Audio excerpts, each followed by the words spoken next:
Have you ever thought about really having a podcast and is it worth it? Today we're going to talk about if you should have one, do you want to have one, and how you can do it. So let's jump right into it. We're on the Coach's Corner and we're shooting an audio one today only about should you or do you want to have a podcast? I'm going to say it all depends on the time that you have to dedicate towards it. If you want to outsource and yeah, what you want to talk about. So I strongly believe every coach should have a podcast. The reason for that is the amount of things it can do for you and the amount of, I like to say, reach it could have. Sometimes, like, believe it or not, when you have a podcast, it can handle a lot of your social media stuff, a lot of your LinkedIn stuff, a lot of your email stuff. It could also handle things such as your pitches, like if you're doing speaking engagements and things of that nature. Now, if you're not like speaking and things like that, you still could use the podcast for various reasons. My number one reason I'm going to say is you're not chasing the algorithm when you have a podcast. So let's say you have a podcast, it can be audio or video. When you have that podcast, the thing that happens is people subscribe to that podcast. And when they want to actually hear from you or learn with you, they go to that place, YouTube or Apple or Spotify, Amazon, whatever you use for your podcast. So if they go to that place to hear from you. With social media, it's rare. It's rare that someone goes on social media to search for you. They usually go on social media, and then they find you by scrolling and things of that nature, which is not bad.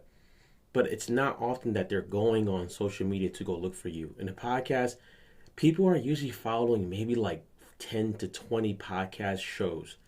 If you're one of them, you're going to come up in their feed, right? And you're not fighting the algorithm like you are on Instagram, TikTok, Facebook, and all of those things. So I'd say you're not fighting the algorithm with having this podcast, which is a huge benefit because now people get to learn with you. You get to go deeper. You can offer some of your coaching and things of that nature. So, number one would be you're not fighting the algorithm. The second one I would say is you can use it to do various things. You can use a podcast to be put into a course. Let's say you have a course and you want to include the audio so people don't feel that you're not with them during the course. If you have a video podcast, easy way to plug that in there. If you are doing audio only, great way to plug that in there. I honestly learn better just listening than I do watching something, which could be strange, but it's just the way I learn. So I actually like having the audio because I get to feel like I'm writing as I'm learning and I'm not getting distracted by the video. For me, when I see a video, I start studying the video versus the information.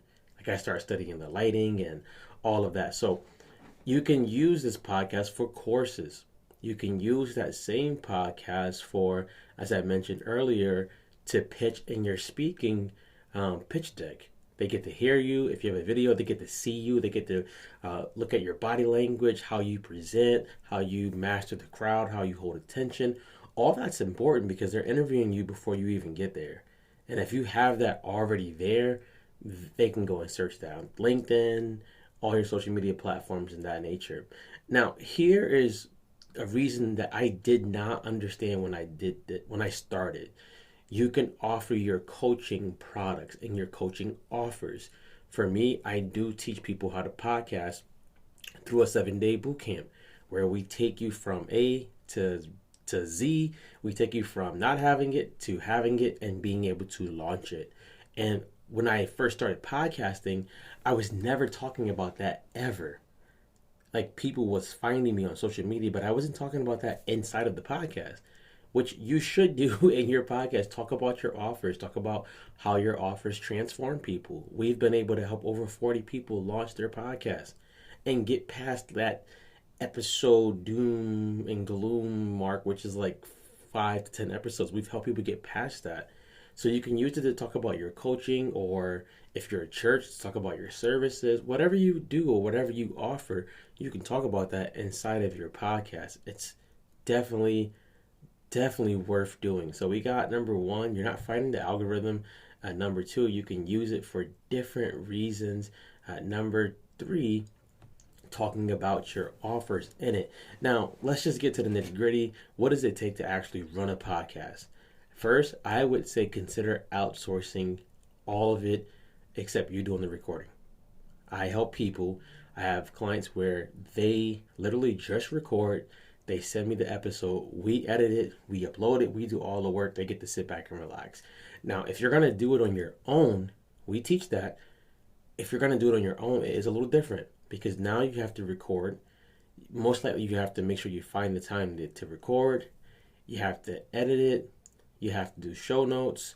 You have to do a title, and you want to choose a title that can be easily searched. If the title can't be easily searched, it's going to be hard for people to find you. You want to make sure that the audio is clean. All of those things are done, and then you're going to upload it. If you're doing a video one, it's even more work. You got to get a thumbnail for YouTube, your title, your show notes, the editing. You have all of those things that you have to do, and you got to keep doing those repeatedly. So I believe that's why people just outsource all of that. I'm a therapist who I help. They outsource all of that to us. They just record. That's it. They don't even know how to go into the system to do all that other stuff, and they said they don't want to. They just want to record. In a nutshell, a podcast could be really, really powerful. Now, the way to use it on social media, it hits home. On social media, you can use the clips if you're doing a video to put up on all of the sites, social media, so all of the sites, TikTok, Facebook, Threads, wherever you want to put it. You can have a app cut it up. Opus Clips is a famous app that can cut up the clips for you if you don't want to do it manually. So here's my last and final part. Is it worth it? Yes. Can you get a lot of benefit from it? Yes. I also would say it's a great way to repurpose content. I cannot tell you how many times I've taken a big episode and I've made it a smaller episode and uploaded it a different month, different title, different thumbnail, and sometimes the second time it does way better. You can repurpose it in many ways. From a podcast, right? You can make a blog post. You can make an email newsletter.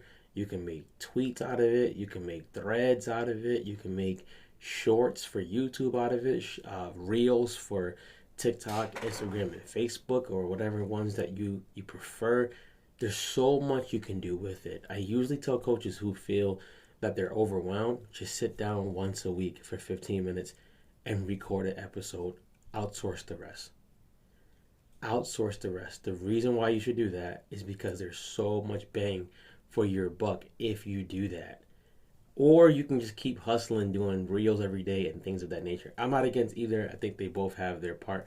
But this episode is about if you should have a podcast or not. So if you want to work with us, drewcost.com, or if you're wherever you're watching this at, you can contact me. I'll have some contact information where I'm at, where we teach people how to podcast, or we tell you to record, you send it to us, and we do all the work that you don't want to do because you want to focus on making money on the task that you are great at doing. Be great, guys. I'm out of here.